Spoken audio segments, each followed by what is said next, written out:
श्री शिवाय नमस्तुभयम।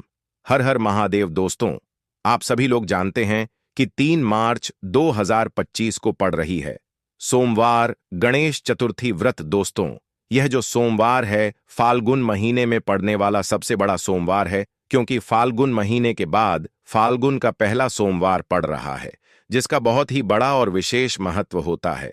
और ऐसा दिन पूरे साल में सिर्फ एक ही बार आता है। और दोस्तों, आप सभी लोग जानते हो कि सोमवार का अगर सबसे बड़ा कोई उपाय है तो वह 7 दूर्वा वाला उपाय है। तो दोस्तों, इस फाल्गुन के पहले सोमवार गणेश चतुर्थी के दिन आप लोगों को इस 7 दूर्वा वाले उपाय को जरूर करना है। बहुत सारे लोग होंगे जिन लोगों ने इस उपाय को ना किया हो, मतलब पूरा साल निकल गया, उन्होंने किसी भी दिन इस उपाय को ना किया हो। पर दोस्तों, आपके पास एक आखिरी मौका बचा हुआ है, जो कि 3 मार्च गणेश चतुर्थी के दिन है। तो इस दिन आप लोगों को इस वाले उपाय को जरूर कर लेना है।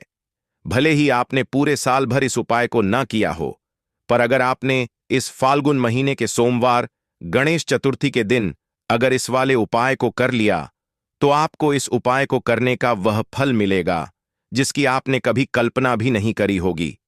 इसीलिए आप लोग इस वाले उपाय को एक बार जरूर कर लेना, ताकि आप लोगों के हाथ से यह मौका ना जा सके और आपको इस उपाय को करने का फल मिल सके। दोस्तों, यह उपाय पंडित जी ने अपनी अभी की ही शिव महापुराण की कथा में बताया है, जिस उपाय को आप आज हम आपको बहुत अच्छे से समझाने वाले हैं। इस वीडियो को देखने के बाद इस उपाय को समझने के लिए आपको कोई और वीडियो को देखने की जरूरत नहीं पड़ेगी। तो चलिए दोस्तों, उपाय को शुरू करते हैं। देखिए, यह इस फाल्गुन महीने के सोमवार गणेश चतुर्थी के दिन यह इतना खास होता है, इतना महत्वपूर्ण होता है। देखा है कभी कभी बड़े बड़े पूजा पाठ अनुष्ठान से जो मनोकामना पूर्ण नहीं होते, वह फाल्गुन महीने के दिन एक छोटे से उपाय करने से आपकी मनोकामना पूर्ण हो जाती है। और बहुत सारे लोगों ने इस उपाय को किया भी है और उनको इस उपाय को करने का फल भी जरूर मिला है। अगर आप लोग भी इस उपाय को करना चाहते हैं तो आप इस उपाय को पहले अच्छे से समझ लेना, सुन लेना, उसके बाद करना। आपको इस उपाय का फल जरूर मिलेगा।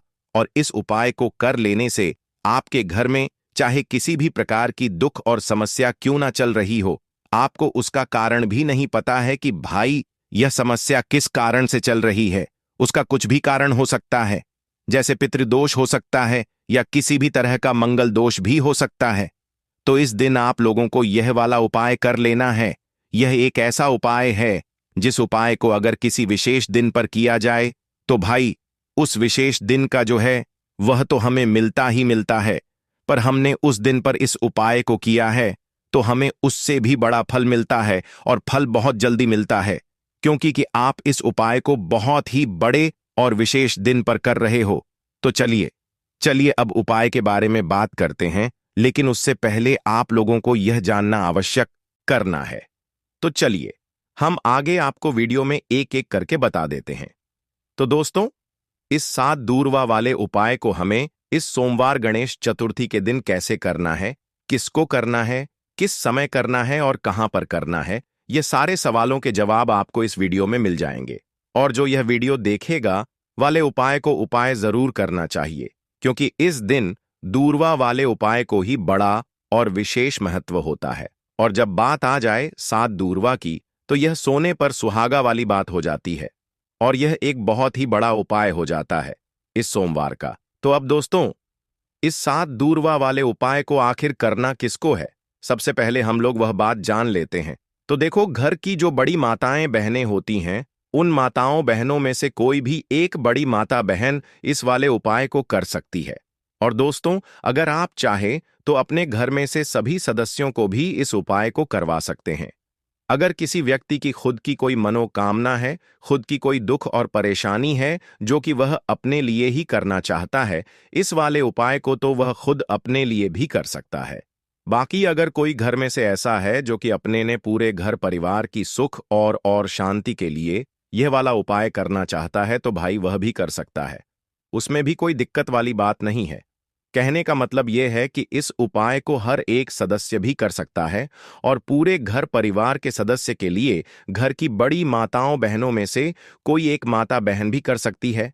माताएं बहनें अगर घर में उपस्थित ना हो या वह यह वाला उपाय ना कर पा रही हो तो फिर घर का कोई बड़ा सदस्य भी इस 7 दूरवा वाले उपाय को कर सकता है, चाहे फिर वह पुरुष ही क्यों ना हो, उसमें कोई भी दिक्कत वाली बात नहीं है। अब दोस्तों, इस लंग वाले उपाय को हमें करना कहां पर है? देखो, हमें शिवलिंग के पास में जाकर करना है। बहुत सारे लोग प्रश्न करते हैं, हर एक उपाय को करते समय क्या हम इस उपाय को घर पर या मंदिर में कर सकते हैं? देखो, तो इस वाले उपाय को आप मंदिर में करोगे तो अच्छा रहेगा, घर पर नहीं करना है। इस वाले उपाय को उसके बाद में दोस्तों, जो अगला प्रश्न निकल कर आता है वह यह आता है इस उपाय को लेकर कि आखिर इस उपाय को हमें किस समय करना है, सुबह के समय करना है कि शाम के समय करना है? तो देखो, इस वाले उपाय को आप लोग सुबह के समय भी कर सकते हो और शाम के समय प्रदोष काल में भी कर सकते हो। अब अगर आप पूछो कि भाई सबसे उत्तम समय कौन सा रहेगा इस 7 दूरवा वाले उपाय को करने का, तो हम आपसे बस यही कहेंगे कि इस उपाय को आप शाम के समय करेंगे तो ज्यादा बेहतर होगा। बाकी अगर सुबह के समय भी करेंगे तो भी अच्छा होगा, उसमें कोई भी दिक्कत वाली बात नहीं है। तो अब दोस्तों, जो अगली सबसे बड़ी और महत्वपूर्ण बात आती है वह यह आती है कि सुबह अगर हम उपाय को करेंगे तो हमें कितने बजे से लेकर कितने बजे तक के बीच में करना है, और शाम के समय प्रदोष काल में करेंगे तो हमें कितने बजे से लेकर कितने बजे के बीच में करना है। तो देखो, सुबह जितनी जल्दी हो सके आप उपाय को करने की कोशिश करना। बाकी अगर किसी कारणवश लेट भी हो जाओ, थोड़ी देर भी हो जाए, तो 10 या 11 बजे तक भी आप उपाय कर लेना, पर 12 बजे से ज्यादा देरी ना हो, ठीक है? इस बात का ध्यान रखना। उसके बाद में दोस्तों, अगर शाम के समय प्रदोष काल की बात करें, प्रदोष काल का जो समय होता है वह शाम के 6 बजे से शुरू हो जाता है। मतलब शाम के 6 बजे से लेकर 7 बजे के बीच का जो समय होता है, यह समय प्रदोष काल का समय होता है। पर अभी जो मौसम चल रहा है, इस मौसम में जो है शाम बहुत देरी से होती है, तो आप इस उपाय को 7 या 8 बजे के बीच में भी कर सकते हो। मतलब शाम के 6 बजे से रात 8 बजे के बीच में आप कभी भी इस वाले उपाय को कर सकते हो, उसमें कोई भी दिक्कत वाली बात नहीं है। परंतु सोमवार गणेश चतुर्थी के दिन कोशिश करना कि समय के अंतर्गत ही कर लो। किसी कारणवश ना कर पाओ तो थोड़ा देरी से भी कर सकते हो, आपको उपाय का फल जरूर मिलेगा। देखिए, इस वीडियो में जितने भी उपाय हम आपको बताएंगे सभी उपाय सरल है। देखो, गुरुजी ने कहा है कि सोमवार गणेश चतुर्थी के दिन आपको 7 दूरवा वाला उपाय तो अवश्य ही करना चाहिए। वीडियो के अंतिम में आपको उपाय बताया है जो आपको करना है। देखो, आगे बढ़ने से पहले वीडियो को एक लाइक जरूर करें। देखो, सबसे पहला उपाय, यदि आपके जीवन में कर्जा बहुत अधिक है, आपके जीवन में संकट बहुत अधिक रहते हैं, आपके ऊपर बहुत अधिक विपदा आ रही है, बार बार आपको अपने व्यापार में और अपने धन में हानि देखने को मिल रही है, यानी कि आपको प्रत्येक कार्य में हानि हो रही है, तो आपको यह उपाय करना चाहिए। इस उपाय को करने के लिए आपको 2 चीजों की आवश्यकता होगी। सबसे पहले है दूर्वा। दूर्वा आप जानते हो, जो कि भगवान गणेश जी को समर्पित होती है, तो आपको वह दूर्वा की आवश्यकता होगी। साथ ही में एक लोटा जल की आवश्यकता होगी। और आप जब भी उपाय को करें, दिन भी आपको करें, तो आपको प्रातःकाल सुबह सुबह ही सुबह वह करना है। इस बात का विशेष रूप से आपको ध्यान रखना है, ठीक है? तो आपको एक दूर्वा लेनी है।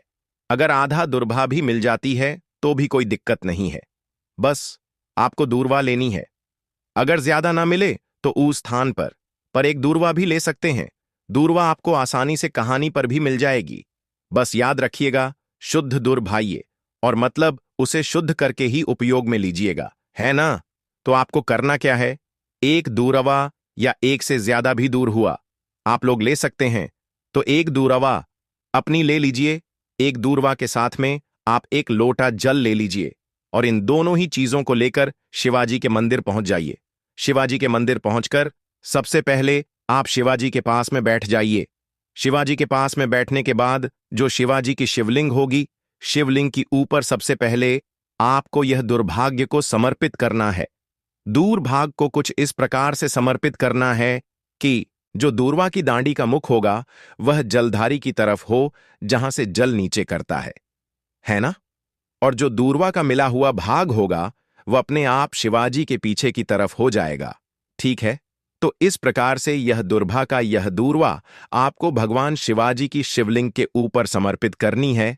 और जो एक लोटा जल आप अपने साथ लेकर आए हैं, इसी दूर्वा के ऊपर भगवान शिवाजी की शिवलिंग के ऊपर एक धारा से आपको समर्पित कर देना है। ठीक है। अब यहां पर देखने बात यह है कि यह उपाय इस व्यक्ति को करना है जी व्यक्ति की नौकरी ग रही हो, जो व्यक्ति परीक्षा में पास होना चाहता हो, तो इस व्यक्ति को अपने हाथों से इस उपाय करना है, तभी उपाय कम करेगा। ठीक है। इस उपाय को करने के बाद आपको न महीने उपाय आपको कब तक करना है, जब तक कि आपकी नौकरी ना गजा। जब तक आप इस उपाय को नियम के साथ करो, आपकी नौकरी जरूर लगेगी। अब बात करते हैं दूसरे उपाय के बारे में। तो देखिए, दूसरे उपाय जो है, देखिए, इस उपाय के लिए आपको मात्र एक लौंग का जोड़ा लेना है, यानी कि 2 फूल वाली लौंग लेनी है। साथ में आपको मात्र थोड़ा सा शहद लेना होगा और इसी के साथ में आपको तांबे के पात्र के अंदर शुद्ध जल लेना होगा। अब देखिए, इन सभी सामग्रियों को लेकर के आपको भगवान शिव के मंदिर में पहुंच जाना है। देखें, यह उपाय आप सुबह से लेकर शाम तक कर सकते हैं। तो वह सबसे पहले तो आपके पास जो 2 फूल वाली लौंग हैं, उन्हें आपको शहद के अंदर अच्छे से डुबो है, यानी कि दोनों लौंग पर आपको अच्छे से शहद का लेपन कर देना है। अब आपको जो आपके पास एक लोटा जल है, सबसे पहले तो उसे शिवलिंग पर धीरे धीरे समर्पित करना है और श्री शिवाय नमस्तुभयम इसका जाप करते हुए समर्पित कर देना है। अब आपके पास जो 2 फूल वाली लौंग है शहद से, उसे आपको शिवलिंग पर अर्पित करना है और आपको प्रार्थना करनी है कि जीवन में जो रोग की स्थिति है वह समाप्त हो, जीवन के जो संकट और समस्याएं हैं वह सभी समाप्त हो, जीवन से जो कर्ज की समस्या है वह समाप्त हो। इस प्रकार से प्रार्थना करते हुए यह जो 2 फूल वाली लौंग ही शहद संयुक्त, इससे आपको शिवलिंग पर अर्पित कर देनी है। आपकी जो भी समस्या होगी इस सोमवार के दिन अवश्य ही समाप्त हो जाएगी। तो इस प्रकार से आपको पहला उपाय करना है। अब हम बात कर लेते हैं दूसरे उपाय के बारे में। देखिए, देखो, यह उपाय आपके लिए सर्वश्रेष्ठ होने वाला है। देखिए, इस उपाय के लिए आपको मात्र 5 हरे मूंग के दाने आपको साबुत लेने हैं, खंडित नहीं होने चाहिए, इस बात का ध्यान रखें। और इसी के साथ में आपको एक तांबे के पात्र के अंदर अपने घर से शुद्ध जल ले लेना है। अब दोस्तों, इन सभी सामग्रियों को लेकर के आपको सीधे पहुंच जाना है भगवान शिव के मंदिर में। देखिए, इस उपाय को भी आप सुबह भी कर सकते हैं और शाम के समय में भी कर सकते हैं। देखिए, भगवान शिव के मंदिर में पहुंचने के बाद आपके पास जो 5 हरे मूंग हैं, उनमें से पहला जो हरा मूंग है, आपको शिवलिंग के सामने जो नंदी महाराज होते हैं और उनका जो पैर उठा हुआ होता है, वहां पर आपको पहला हरा मूंग समर्पित कर देना है और आपको ओम नमः शिवाय इसका जाप कर लेना है। फिर आपको दूसरा हरा मूंग लेना है और शिवलिंग पर जो श्री गणेश जी वाला स्थान होता है, वहां पर आपको यह दूसरा हरा मूंग समर्पित कर देना है, यानी कि शिवलिंग के सीधे तरफ आपको यह दूसरा हरा मूंग समर्पित करना है और फिर आपको ओम नम शिवाय या फिर श्री गणेशाय नम इसका जाप कर लेना है। तीसरा हरा मूंग का दान आपको भगवान शिव की सबसे प्रिय पुत्री माता अशोक सुंदरी वाले स्थान पर समर्पित करना होगा। शिव की जो जलाधारी होती है, जहां से जल बह करके आता है, उसी जलाधारी के बीच में जो कहीं कहीं उठी हुई लाइन होती है सांप की आकृति के रूप में, वहीं पर आपको तीसरा हरा मूंग समर्पित करना है और फिर आपको ओम नमः शिवाय इसका जाप कर लेना है। अब दोस्तों, चौथा जो हरा मूंग है उसे आपको भगवान कार्तिकेय जी का जो स्थान होता है शिवलिंग पर, वहां पर आपको यह चौथा हरा मूंग का दाना समर्पित कर देना है और आपको ओम नमः शिवाय इसका जाप कर लेना है। अब दोस्तों, आपके पास जो 5वां और अंतिम हरा मूंग बचा हुआ है, उससे आपको उससे जल के पात्र के अंदर डाल देना है और इस हरे मूंग से युक्त जल से आपको भगवान शिव के शिवलिंग का अभिषेक कर देना है। जल आपको बिल्कुल धीरे धीरे समर्पित करते जाना है और लगातार आपको शिव महापुराण के मूल श्री शिवाय नमस्तुभयम इसका जाप करते रहना है। फिर आपको शिवलिंग के सामने बैठकर, यदि आप अपने बच्चों के लिए यह उपाय कर रहे हैं, यदि आप अपने बच्चों की बुद्धि, ज्ञान और विवेक के लिए उपाय कर रहे हैं, तो उसके लिए आपको प्रार्थना कर लेनी है। या फिर व्यापार में वृद्धि करने के लिए यह उपाय कर रहे हैं, तो उसकी कामना करते हुए आपको प्रार्थना कर लेनी है। या फिर अपनी नौकरी के लिए कर रहे हैं, या फिर अपने इंटरव्यू के लिए, या फिर धन की प्राप्ति के लिए कर रहे हैं, जिस भी कामना के लिए आप उपाय कर रहे हैं उसे परिपूर्ण करने के लिए आपको महादेव से प्रार्थना कर लेनी है और फिर आपको वापस अपने घर आ जाना है। पूज्य गुरु जी ने कहा है कि जो भी व्यक्ति इस उपाय को कर लेता है तो यकीन मानिए आपके जीवन की जो सारे संकट कष्ट और बाधाएं ही वह सभी समाप्त होंगे। अब हम बात करते हैं अगले उपाय की। इस उपाय के लिए आपको एक दीपक लेना है। दीपक आप मिट्टी का भी ले सकते हैं और शुद्ध आटा मढ़कर उसका दीपक भी आप तैयार कर सकते हैं। दीपक के अंदर गोल बाती का प्रयोग करना है और दीपक के अंदर आपको शुद्ध घी का प्रयोग करना है। इसी के साथ मैं आपको मात्र एक फूल वाली लौंग लेनी होगी। अब यह एक दीपक और एक फूल वाली लौंग लेकर के सीधा आपको पहुंचना होगा बरगद के वृक्ष के। वहां पर देखिए, सबसे पहले तो आपके पास जो एक फूल वाली लौंग है उससे आपको बरगद के वृक्ष की जड़ में समर्पित करना है। देखिए, अगर आपके जीवन में कोई भी बड़ा संकट आने वाला है, कोई भी बड़ा कष्ट आने वाला है, तो वह इस उपाय के माध्यम से दूर होने वाला है। महादेव की विशेष कृपा रहेगी कि जो भी संकट आपके जीवन में आने वाला होगा वह भी दूर हो जाएगा। तो आपको एक लौंग समर्पित करनी है बरगद के वृक्ष की जड़ में और वहीं पर आपको जो है गोल बाती वाला दीपक जो आप लेकर के गए हैं उससे भी वहां पर प्रज्वलित कर देना है। वट केयर करते हुए देखिए, जब भी आपको जीवन में इस साल लगने लगे कि आपके जीवन में कुछ भी अच्छा नहीं चल रहा है, तब भी आपको उपाय करना है। तो इस प्रकार से आपको यह उपाय करना है। अब हम जान लेते हैं चौथे विशेष उपाय के बारे में। देखें, यदि आपके विवाह में शादी में कोई भी समस्या आ रही है, यदि आपका जो कर्ज है वह दिन पर दिन बढ़ते ही जा रहा है, तो आपको यह चमत्कारी उपाय करना चाहिए। कोई भी समस्या अगर जीवन में है तो उसे दूर करने के लिए आपको उपाय करना चाहिए। मंगल दोष से जुड़ी हुई समस्या भी है तब भी आपको यह उपाय करना चाहिए। देखिए, इस उपाय के लिए आपको एक तांबे के पात्र के अंदर अपने घर से शुद्ध जल लेना है और इसी के साथ में आपको एक चुटकी लाल चंदन लेना होगा।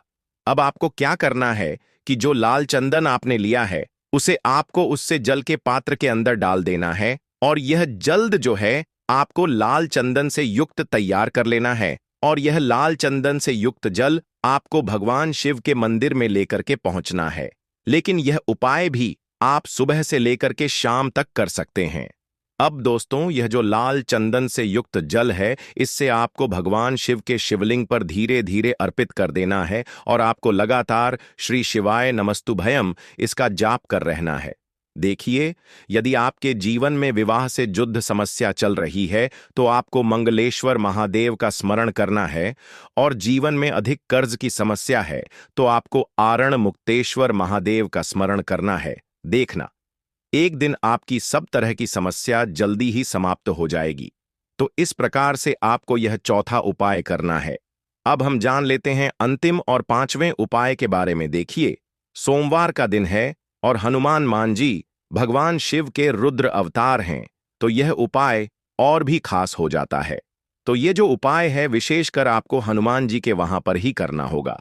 देखिए, जब भी आपको ऐसा लगने लगे कि आपके जीवन में जो कर्ज है वह समाप्त ही नहीं हो पा रहा है, दिन प्रतिदिन बढ़ते ही जा रहा है, कष्ट जो है वह दिन प्रतिदिन बढ़ते ही जा रहे हैं, कष्ट जो है वह समाप्त ही नहीं हो पा रही है, यानी कि जीवन में जब भी कोई विपदा आती है, संकट आता है, तो हमें संकट मोचन हनुमान जी के मंदिर में जाना चाहिए।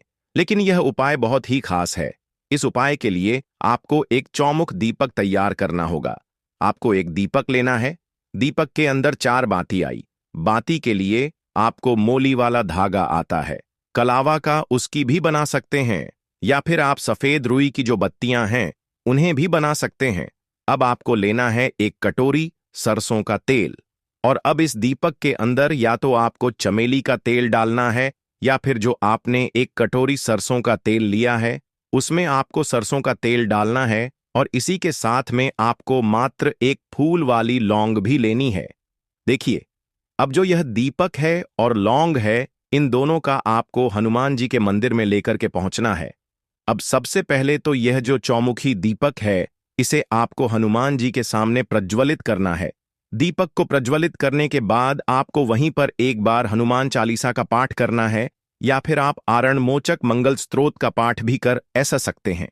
अब आपके पास जो एक फूल वाली लोग है, उनसे आपको अपने सीधे हाथ में रखना है। आपको प्रार्थना करनी है हनुमान जी से कि जीवन की जो भी संकट है, विपदा है, वह सभी आपकी कृपा से दूर हो। और यह जो एक लौंग है, इससे भी आपको उससे चौमुखी दीपक के अंदर डाल देनी है और अपनी मनोकामना बोल देना है। गुरुजी कहते हैं कि कुछ दिनों में ही आपकी सब मनोकामना पूरी, जो भी विश होंगी महादेव पूरी जरूर करते हैं। अन्न को समर्पण करने से, उस खासकर गेहूं को समर्पण करने से हमारी इच्छाएं पूरी होती हैं। और अगर वह दिन विनायक चतुर्थी का दिन हो, तब तो इससे सुंदर संयोग कुछ भी नहीं हो सकता। आपकी इच्छाओं को पूरा करने के लिए बहुत स्पेशल, बहुत प्यारा सा उपाय आप सभी को जरूर करना है। ध्यान में रखिएगा, यह उपाय प्रदोष काल में करना है। देखो, गुरुजी ने कहा है, भगवान शिव के शिवलिंग पर 33 कोटि देवी देवताओं का वास होता है। अगर हम शिवलिंग के सामने कुछ भी उपाय करते हैं तो हमारे सभी देवी देवता हमसे खुश हो जाते हैं। यह उपाय आपको अवश्य करना है। देखो, सुबह के टाइम नहीं कर सकते, ठीक है। अब बात करते हैं अगले उपाय की, कि देखिए, इस उपाय के लिए आपको 2 दीपक लेने होंगे। दोनों ही दीपक आप मिट्टी के भी ले सकते हैं और दोनों ही दीपक आप शुद्ध आटा मड़कन भी तैयार कर सकते हैं। अब दोस्तों, दोनों ही दीपक के अंदर आपको शुद्ध घी का प्रयोग करना होगा और एक दीपक के अंदर आपको गोल रुई की बाती का प्रयोग करना होगा और एक दीपक के अंदर आपको लंबी बाती का प्रयोग करना होगा। लंबी बाती वाले दीपक के अंदर आप मौली वाला जो धागा आता है कलावा का, उसकी बाती का प्रयोग भी आप लंबी बाती वाले दीपक के अंदर कर सकते हैं। देखिए, 2 दीपक वाला यह चमत्कारी उपाय केवल शुक्रवार की रात्रि में ही किया जाता है। इसीलिए आपको इस उपाय को बहुत ही ध्यान से समझना। इसी के साथ में आपको एक चुटकी काले तिल के दाने लेना है और इसी के साथ में आपको मात्र एक चुटकी हल्दी भी लेनी होगी। अब दोस्तों, यह सभी सामग्री लेकर के आपको रात्रि के समय पहुंच जाना है अपने घर में, जहां कहीं भी तुलसी जी का पौधा, तुलसी माता का निवास स्थान है। वहां पर देखिए दोस्तों, सबसे पहले तो आपके पास जो एक गोल बाती का दीपक, उसे आपको तुलसी जी के वहां पर प्रज्वलित करना है। दीपक को प्रज्वलित करते समय आपको ओम नमो भगवते वासुदेवाय इस मंत्र का 11 बार जाप कर लेना है। अब देखिए दोस्तों, आप जो एक चुटकी काले तिल के दाने लेकर के आए हैं, उन्हें आपको अपने सीधे हाथ में रखना है और जो आपने गोल बाती वाला दीपक प्रज्वलित किया है माता तुलसी जी के वहां पर, उसके ऊपर से आपको इन एक चुटकी काले तिल को गड्डी की दिशा में घुमाना है। आपको अपना नाम और अपनी गोत्र को बोल देना है और फिर आपको इन काले तिल को उससे जलते हुए दीपक के अंदर डाल देने हैं। देखिए, काले तिल भगवान विष्णु के पसीने से उत्पन्न हुए हैं और जब भी हम यह दीपक की रात्रि में प्रज्वलित करते हैं तो इससे हमें हमारे कर्ज में राहत मिलती है। हमारे जीवन में धन प्राप्ति के नए नए मार्ग खुलते हैं। हमारा अगर कोई भी कार्य रुका हुआ है तो वह भी परिपूर्ण होता है। देखिए, गोल बाती का जो दीपक है, विशेषकर हम माता तुलसी के वहां पर भगवान विष्णु और माता लक्ष्मी के निमित्त प्रज्वलित कर रहे हैं। इस प्रकार से आपको यह दीपक प्रज्वलित कर देना है। अब जो आपके पास लंबी बाती का दीपक है, एक चुटकी हल्दी है, तो इसे आपको लेकर के पहुंचना है अपने घर के मंदिर में। आपके घर के मंदिर में माता लक्ष्मी की जो भी प्रतिमा ही मूर्ति है, उनके सामने सबसे पहले तो आपको यह लंबी बाती का दीपक रखना है। फिर आपको दीपक को प्रज्वलित कर देना है। दीपक को प्रज्वलित करते समय आपको ओम महालक्ष्मी नमः इस मंत्र का जाप करते रहना है। अब दोस्तों, आपके पास जो एक चुटकी हल्दी है, उसे आपको अपने सीधे हाथ में रखना है और इस एक चुटकी हल्दी को आपको उस दीपक के ऊपर से 11 बार गड्ढे में घुमाना है और आपको ओम महालक्ष्मी नमः मंत्र का जाप करते रहना है और इस एक चुटकी हल्दी को आपको उसे दीपक के अंदर डाल देना है। देखिए, एक चुटकी हल्दी वाला जो दीपक है, आपके जीवन से दुर्भाग्य को समाप्त करता है। माता लक्ष्मी की आपको कृपा प्राप्त करवाएगा। धन प्राप्ति के आपके जीवन में नए नए मार्ग बनाएगा। देखो, अगला उपाय है, वह भी बहुत ज्यादा खास है। तीनों उपाय को आप जरूर सुनना, क्योंकि जो आपको अच्छा लगे वो उपाय आप कर सकते हैं। देखिए, इस उपाय के लिए आपको 2 हरी इलायची लेनी होगी। हरी इलायची आपको साबुत लेनी है, खंडित नहीं होनी चाहिए। और इसी के साथ में आपको मात्र थोड़ा शहद लेना है। शहद आपको मात्र आधा चम्मच या फिर उससे भी कम ले लेना है। और इसी के साथ में आपको एक दीपक ले लेना है। दीपक आप चाहे तो मिट्टी का भी ले सकते हैं, और आप चाहे तो शुद्ध आटा मढ़कर उसका दीपक भी आप तैयार कर सकते हैं। इस दीप के अंदर आपको मौली का जो धागा आता है, कलावा का, उसकी बाती का प्रयोग करना होगा। यानी कि इस दीपक के अंदर आपको लाल रंग की बाती का प्रयोग करना होगा, और इस दीपक के अंदर आपको शुद्ध घी का प्रयोग करना होगा। अब यह सारी सामग्री लेकर के आपको अपने घर में जो भी मंदिर है वहां पर पहुंच जाना है, और आपको माता लक्ष्मी के किसी भी स्वरूप के सामने बैठ जाना है। अगर माता लक्ष्मी की फोटो है, माता लक्ष्मी की प्रतिमा है, तो उनके सामने आपको बैठ जाना है। अगर माता पार्वती की प्रतिमा है तो उनके सामने आपको बैठ जाना है। यानी कि किसी भी माता के स्वरूप के सामने आपको बैठ जाना है। अब देखिए, सबसे पहले तो आपको माता रानी के सामने थोड़ी सी चावल की ढेरी बना देनी है। यानी कि थोड़ी सी अक्षत के दाने आपको माता रानी के सामने रखना है। उसके बाद आप जो एक दीपक लेकर के गए हैं, उस दीपक को आपको उन्हीं चावल के दानों के ऊपर रख देना है, और फिर इस दीपक को आपको माता रानी के सामने प्रज्वलित कर देना है। देखें, इस दीपक को प्रज्वलित करते समय आपको ओम महालक्ष्मी नमः इस मंत्र का लगातार जाप करते रहना है। दीपक को प्रज्वलित करने के बाद आप जो 2 हरी इलायची लेकर के गए हैं, उसमें से एक हरी इलायची को तो आपको उसी दीपक के अंदर डाल देनी है, और वहीं पर आपको कम से कम 21 बार ओम महालक्ष्मी नमः इस मंत्र का जाप कर लेना है। अब आपके पास जो शहद है और एक हरी इलायची है, उसे सीधे आपको लेकर के पहुंच जाना है। भगवान शिव के मंदिर में पूज्य गुरु जी ने बताया है कि यह उपाय आपको सिर्फ और सिर्फ शाम के समय ही करना होगा। शाम को जब भी सूर्यास्त का समय होता है तो उस समय आपको यह उपाय करना है। लेकिन सबसे पहले तो आपके पास जो एक हरी इलायची है, उसे आपको उस शहद के अंदर अच्छे से डुबो देना है। यानी कि शहद का लेपन उसे हरी इलायची के ऊपर चारों तरफ आपको कर देना है। अब यह जो शहद से युक्त हरी इलायची है, इससे आपको भगवान शिव के शिवलिंग पर अर्पित कर देनी है, और आपको वह श्री शिवाय नमस्तुभ्यम इस मंत्र का लगातार जाप करते रहना है। फिर इसके बाद आपको एक लोटा जल भी अपने साथ लेकर के जाना। तो यह एक लोटा जल भी आपको धीरे धीरे शिवलिंग पर समर्पित कर देना है, और आपको श्री शिवाय नमस्तुभयम इस मंत्र का जाप करते रहना है। फिर इसके बाद आपको अपने घर आ जाना है। इस प्रकार से आपको यह उपाय कर लेना है। तो चलिए दोस्तों, जान लेते हैं गुरुजी द्वारा बताए गए दूसरे उपाय के बारे में। देखिए, यह जो चौमुखी दीपक है, इसे आपको हनुमान जी के सामने प्रज्वलित करना है। दीपक को प्रज्वलित करने के बाद आपको वहीं पर एक बार हनुमान चालीसा का पाठ करना है, या फिर आप आरणमोचक मंगल स्तोत्र का पाठ भी कर ऐसा सकते हैं। अब आपके पास जो एक फूल वाली लोग है, उनसे आपको अपने सीधे हाथ में रखना है। आपको प्रार्थना करनी है हनुमान जी से कि जीवन की जो भी संकट है, विपदा है, वह सभी आपकी कृपा से दूर हो। और यह जो एक लौंग है, इससे भी आपको उससे चौमुखी दीपक के अंदर डाल देनी है और अपनी मनोकामना बोल देना है। गुरुजी कहते हैं कि कुछ दिनों में ही आपकी सब मनोकामना पूरी हो जाएगी।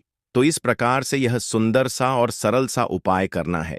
देखो, आज की वीडियो में हमने आपको जितने भी उपाय बताए हैं, सभी उपाय बहुत ही सरल है जो आपको करने हैं। देखना, आपके जीवन के सारे संकट और कष्ट दूर होंगे। और गुरुजी ने कहा है कि सोमवार के दिन आपको चौमुख दीपक वाले उपाय को आपको अवश्य ही करना चाहिए। इससे आपके जीवन से चारों तरफ से आने वाले संकट दूर हो जाएंगे। तो दोस्तों, आज के इस वीडियो में हमने आपको 5 महा उपाय बताए हैं। जो भी आपको आसान लगे वह आप कर सकते हैं।